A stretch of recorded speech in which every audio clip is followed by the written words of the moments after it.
here is the island of Florianópolis, where we've been traveling and where I was born. We've been to the north of the island here to Cachoeira, where we were moored next to the pirate boats, also where we saw the dolphins, which was very nice. We also been here to Santo Antônio de Lisboa, where we met Nilo, the fisherman, and Ben was learning how to throw a cast net and all that, so it was very nice. But that was about it. We didn't explore the island much, so now we really want to take a step further and go for a full loop around the whole island. This means we'll be going under two bridges, one really old bridge and one modern bridge with cars on top which connect the island and the mainland. A bit sketchy, but we like some thrill. The cool thing of going all the way around is we will be exposed to the Atlantic, which is going to be way different than our journeys that we've been doing in, let's say, these dark blue areas. It really depends on the weather, where we're going to end up once we've gone around, depending on where the waves, swell and wind is coming from. But we would love to stop on Ilha do Campeche. There is a really cool animal that lives on the island, and I cannot wait to show you. It'll be really nice to have closed this chapter off by circumnavigating the island before heading off north. There is about 8,000 kilometers of Brazilian coastline which we will be navigating and exploring before reaching other countries, which is where Holafly will be one of our best friends when we make it there. Holafly is an eSIM card provider that you can just install on your phone whenever you go traveling abroad, so you can have mobile data on your phone without having to remove or install a new SIM card. This means that when you've arrived into a new country, you literally have access to the internet to find out where your hotel is, to find out where the nearest restaurants are, to be able to contact anyone in your family or friends to let them know that you're safe, to book an Uber all the way to the other side of town or to your hotel. And that is only a few of the benefits that having mobile data on your phone while traveling gives you. Holafly can offer you data packages in over 200 destinations, and this doesn't have to be expensive at all. But you can say bye to all those expensive roaming costs when you usually travel abroad. Check out the link in the description below for more information, and don't forget to use the code SAILINGYABÁ if you're going to use Holafly anytime soon to get 5% discount. We have an exciting adventure ahead. The first step is to turn the engine on, hoist the anchor. Look at the sails. Windy.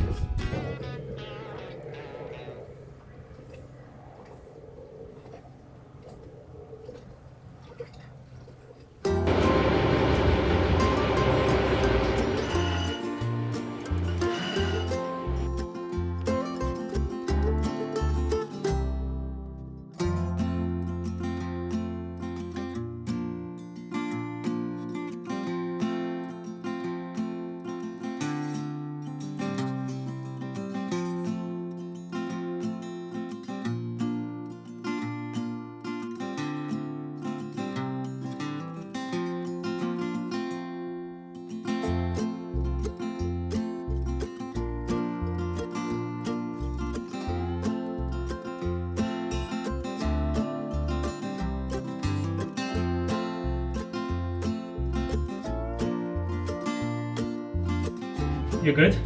Tighten it a bit more, actually. Okay, very good, we've got it. Tighten it. My hand if you want to, it's not very heavy.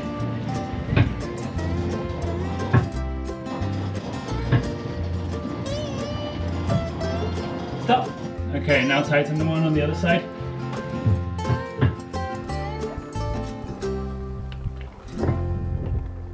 This is our first time trying the donkey ears on Yabá. Melek Mesha. As we've got 4 sails, one day I'd like to have starboard port, you know, so you get as much wind as possible in each sail. But there'll be a lot of flapping about if we don't have enough wind. That was good. Enjoying it. It's quite cool. Very happy about this.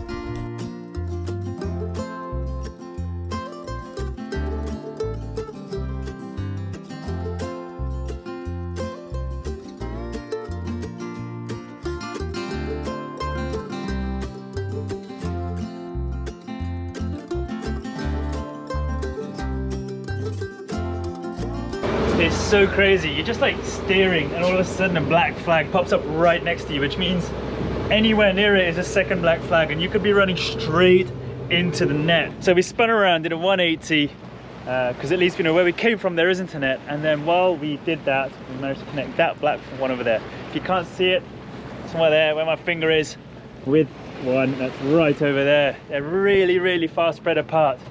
So there's always one of us at the helm and one of us here. She spotted another set of flags, or another flag which is over there, which is connected to the one we were literally just going to. So there's nets all over the place, which is why we roll up the sails, because these emergency turns you don't want to be doing while you're sailing downwind. So let's get past that one and see if we can find any more after it. I think this second one is the one that is back there. So if we go around that, we'll be good.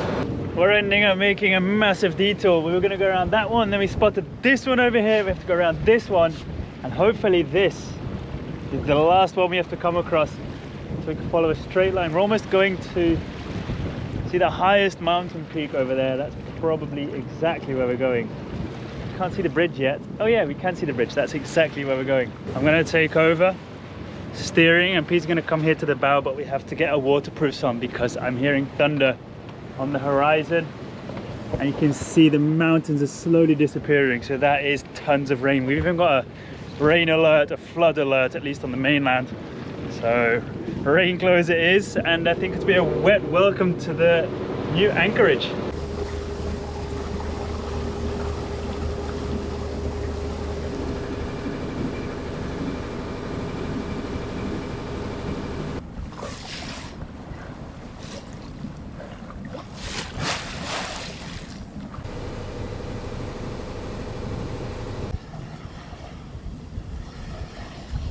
I was born and raised here in this island, but when I was around 10 years old, my parents and I moved out from here. And I remember when crossing the bridge and leaving the island behind with our belongings in the car, that made me very emotional, and I made a promise that one day I'll be back. And look at me now with my own home, coming very near that same bridge, and I just couldn't be happier with where life has brought me.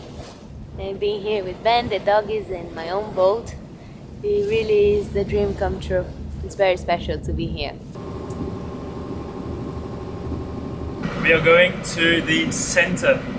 I'd call this the center of the island, as in it's the big high-rise area, so we'll get some good food. That'll definitely be what we need here to get our laundry done. We're going to drop off our drone because it broke. And I don't even think we'll get the dinghy engine onto the dinghy, because tomorrow we're leaving anyway. This is literally just to do some of our chores, our essentials, and then we'll head under that bridge over there. We need to find a nice anchorage. Muddy bottom.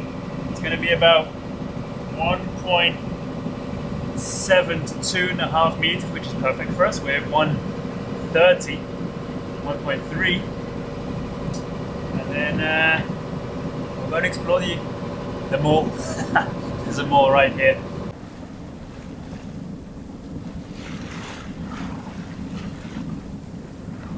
We're anchored nice and close to the center, also stirred up some mud. We're nice and shallow. I think it's 2 and a bit meters here.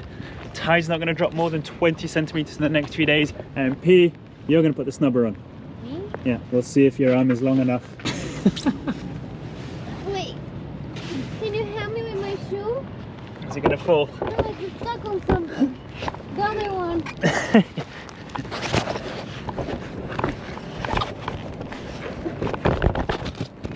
Very good, yes. You've got it.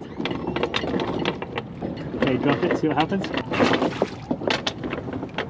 I think we're good. Good job, Lovey. My first snubber experience. Let's see if it works. Hey! Another skill unlocked. High five. First snubbering. City people stuff.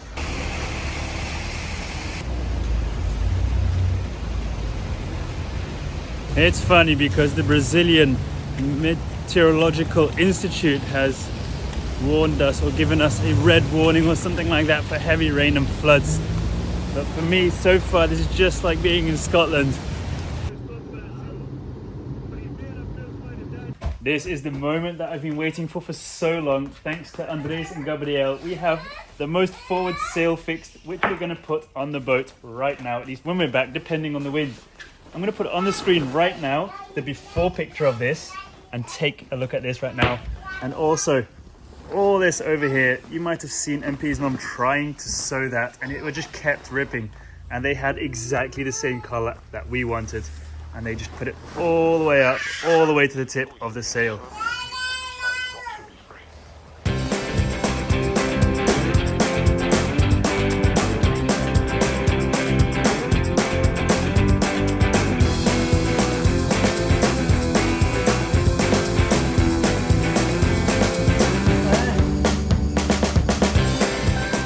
Anyway, it's a very good day to get all the land chores done, like laundry, that you don't want to waste a sunny day on.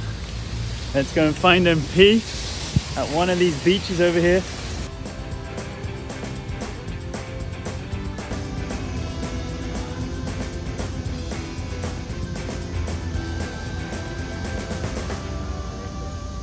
Today we woke up to some insane waves, or to be honest, at night we woke up to some insane waves, being shaken around like mad. So I think the start of our journey south is just going to be to cross the bridge where there won't be any waves, or at least I'm expecting it to be a lot calmer, because this is north-northeast wind and a lot of waves are being dragged down this soupy canal. The thing is, we have to head all the way down south today because tomorrow the wind turns to south, which is going to bring us up the island. So I'm just going to use that little refuge on the other side just to get things sorted before a slightly longer trip down.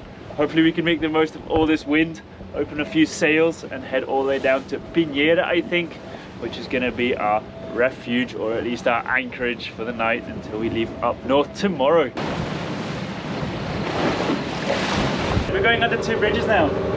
Something we've been wanting to do with a sunny day and a drone and everything, you know what I mean? But why not do it why not do it now?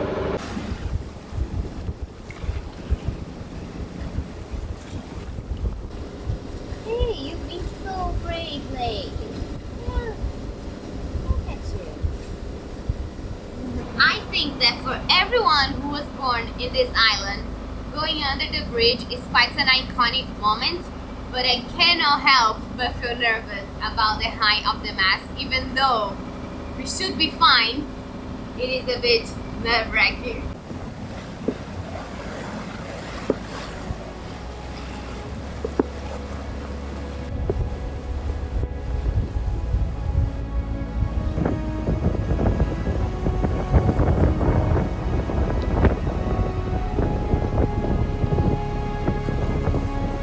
Ladies and gents, we're about to be blessed by Ponte Ercílio Luz. We're gonna go under it. We're about to get christened by the first bridge we're ever going under with Yabá.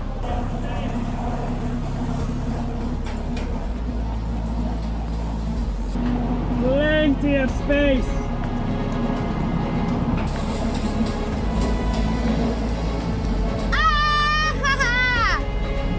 Okay, one bridge done, but it's no time to relax yet because the other two are even lower.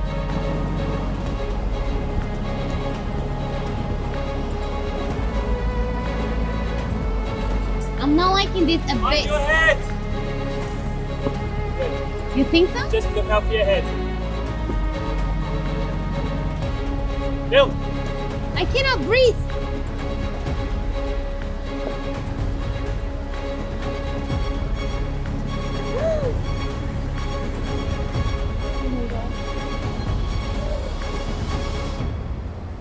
Easy. Easy.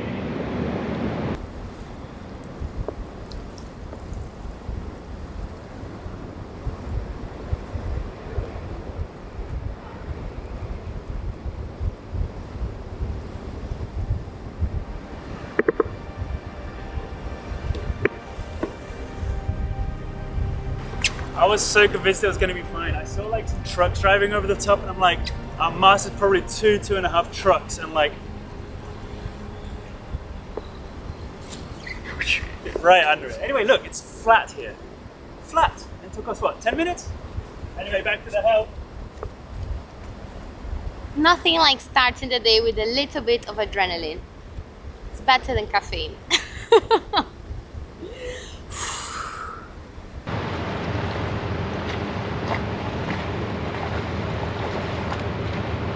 Yeah, I was a bit stressed. I almost vomited going under the bridge. That's how nervous. That second one I was very stressed. I saw it coming and I'm like, there's no way back now. At least we have the mast and the top mast, which is an extra piece of wood. So I was like, that snaps off. It's not the mast. Did you really think that? That's why I said look out for your head. I didn't want anything to fall on you. Sacrificial mast. It is time finally to hoist our fourth sail. It is quite windy at this anchorage to hoist a sail, but we really want to use it. No friction rings, soft shackles.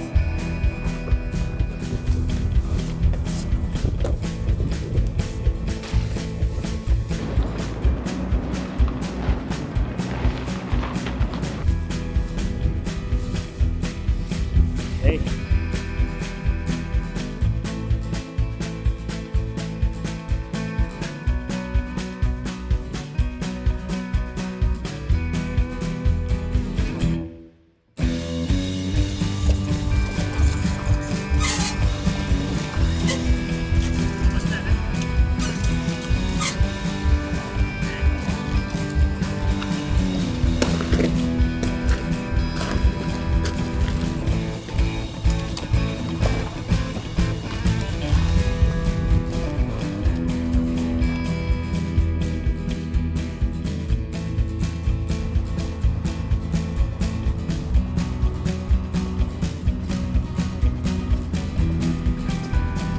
I think everything's good. You might be able to see I not forgot, but putting the starboard sheet in was too difficult because of the flapping. So now we're going to do a test by opening it. I have to wait for the boat to tack on anchor. Quickly fasten the starboard sheet in and roll it up.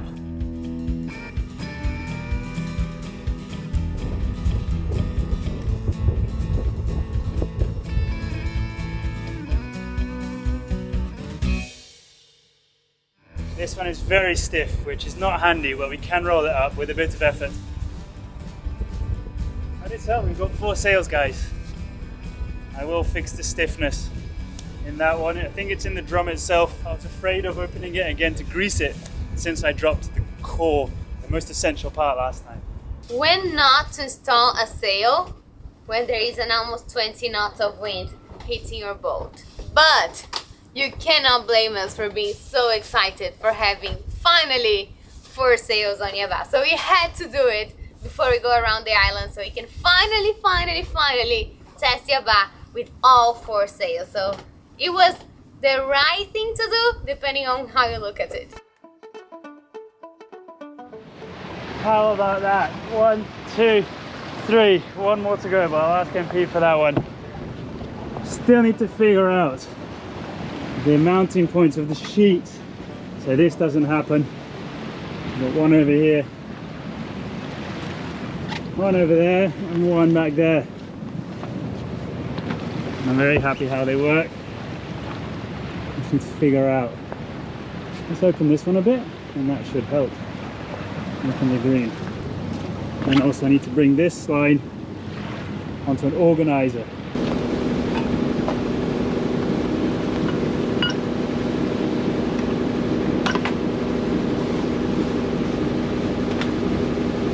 Let's see how fast we're going. Engine off. Okay. 5, 6 knots. Look.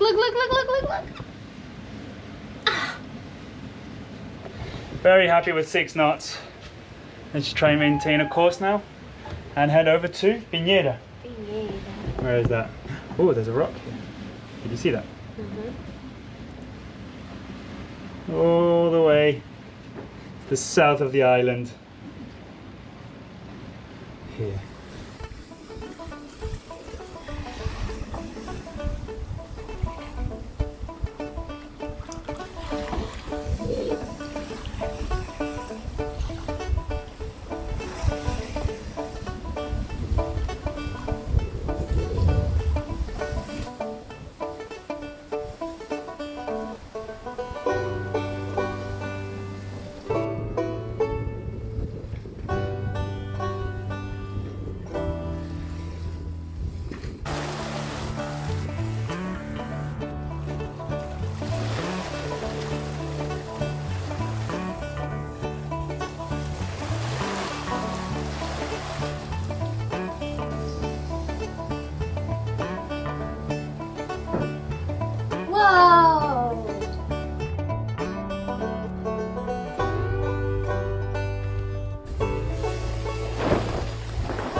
I think it's so crazy. You can just sit in a chair. In our case, we've got shelter, steering wheel, or helm, and you can just go from A to B without having to top up fuel or anything. It's literally just where the wind takes you. At the moment, we've got Melikmeisha. Does it count if it's 3 sails? 4. And going past Ilha do Largo, and once we're past Ilha do Largo, I'm going to put all the sails on port so we can avoid some dangerous rocks, and then I think it'll be a straight line all the way to our destination.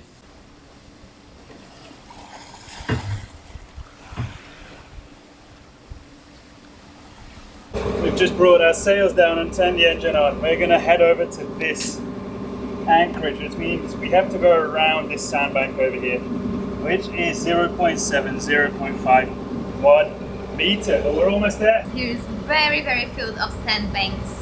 So we're gonna go around and then we're gonna anchor. And that's what I'm getting ready for. It has been an absolutely epic sail so far. Literally 3 sails open, 5 to 6 knots. Don't know how long did it take us, 3 hours? Whatever. No swell whatsoever because everything under the bridge was just swell-less. And I don't know. I think we're gonna start prepping, tidying the boat, because on the other side of the island, rumor has it that there's like 4 meter swell out there. But it's tomorrow. Bye.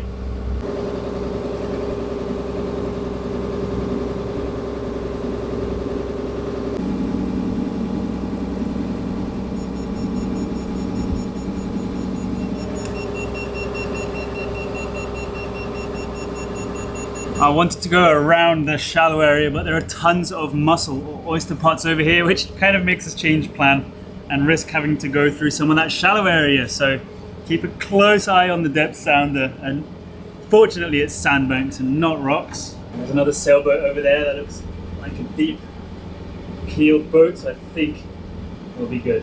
I can see Duca's house. 3 meters now, 2.9, 1.3, okay. We'll be fine, you know. Nice and slowly. Ready to reverse if I have to. Okay, we're stuck. Hard forwards, trying to reverse out. We're moving. Shit. We're turning. I think we can get out, I guess. 1-3, 1-4. 1-6.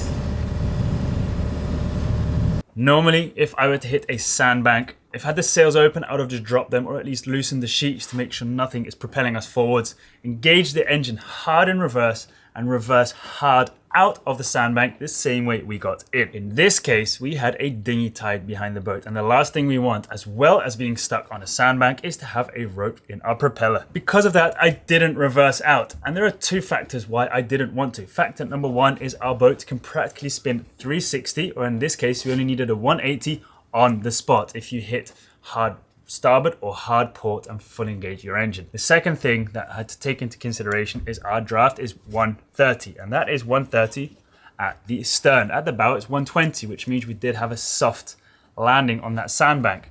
Knowing this, hard forwards, trying to do that 180, like I told you before, our bow was clear from the sandbank and our stern was in the sandbank. So what we could manage to do is almost on the spot with hard starboard rudder is try and kind of just bounce our way out until we manage to leave without getting that dinghy rope tied in our propeller. Boa tarde, Pangeia, tudo bem? A gente encalhou pouquinho lá. Tu ancorou por fora? Ah, imaginei, eu vi lá parando todo o carro, seu Mauro. Vamos pra lá. 1,30. 1,30. Já aquela 1,70. Você consegue entrar aqui onde eu tô, mas tem que entrar aqui por trás das marisqueiras. Tá bom, vou passar por atrás então. Tenta isso, valeu? That sailboat there, it's 170 draft, we are 130, so if he's there, we can go as well, right? I think we got rid of all our barnacles under the keel. So we got really stuck. You can see over here trying to get this over here, but it turns out this is the mussels and we have to go around it in that black area and then up around the back. So that's what we're going to do now. Thanks, Pangaea. It is so creepy being close to rocks. Like literally, we're going in between the mussels and the rocks, which I thought wasn't even possible. My God, this is close to rocks.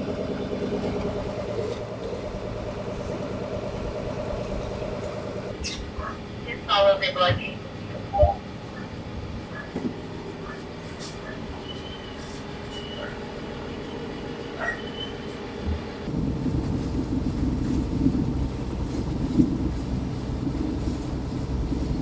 It was a little bit of a hassle, but we have made it. Thank you so much, SV Pangaea. Thank you so much, Beto, for guiding us into the Anchorage the correct way.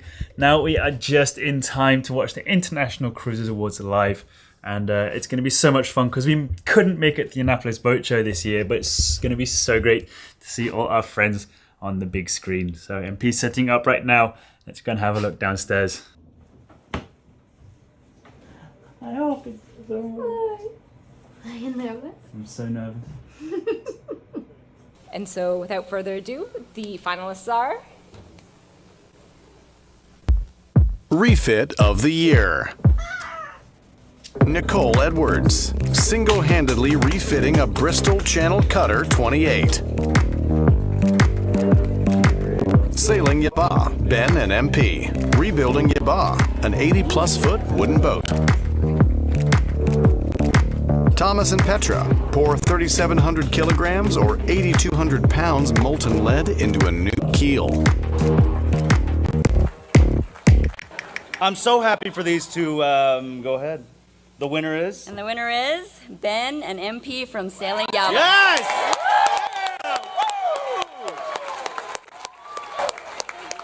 Hey, thank you so much. When we started our channel showing how rotten and sinking this boat was, I remember we got one comment that said, if there's ever an award for buying the shittiest boat, you would win it. And guess what? Here we are! We wish we were there to celebrate with you, but we'll try and be there next year.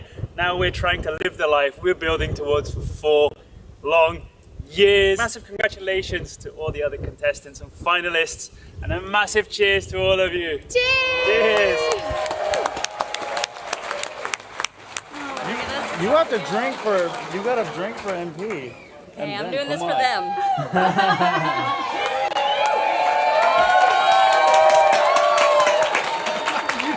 Saving it for her. Classic Mary, just drinking it all. Thank you. Well done, Mary! Thank you so much to everyone who's part of this crazy journey of ours. You are the best part of it, no doubt.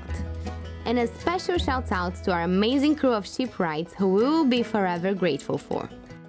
And to every single person who tuned in and watched our story unfold, you are all part of this dream come true. Cheers to all of you.